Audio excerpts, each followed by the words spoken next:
Hey everybody, we need to have a little chit chat about FTC jurisdiction and the non-compete ban. My name is Diana Alt. I am a no BS career growth strategist for leaders in tech, and I've been unpacking this FTC non-compete ban that came out on April 23rd and is supposed to go into effect in about 4 months. So this is video 5 out of 6, if I didn't already say that. So here's the scoop. This is the thing that made a lot of people's jaw drop.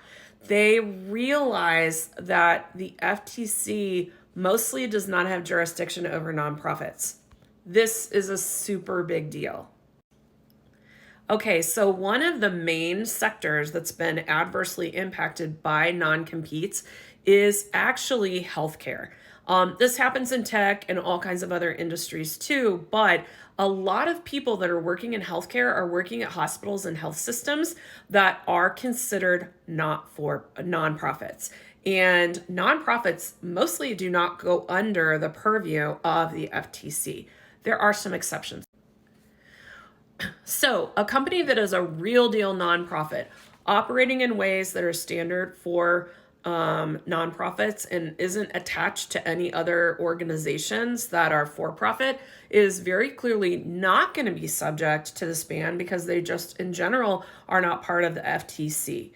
Now, sometimes for-profit companies create nonprofit arms or partner with nonprofit arms in some way. And so basically there's revenue kind of going back into a for-profit company.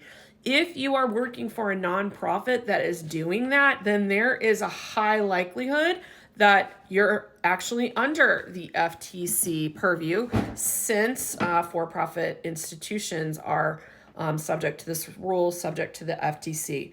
So it can get a little gummy to figure it out. I'm not going to pretend to try and do that. Not only am I not an attorney, I'm not a nonprofits expert, but I do know that this is something that people need to look at.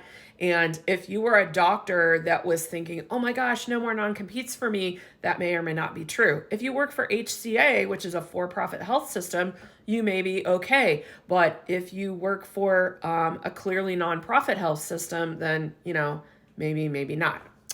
In my last video, I'm going to talk about where do we go from here? Like, what is going to happen? How do I think this is actually going to play out?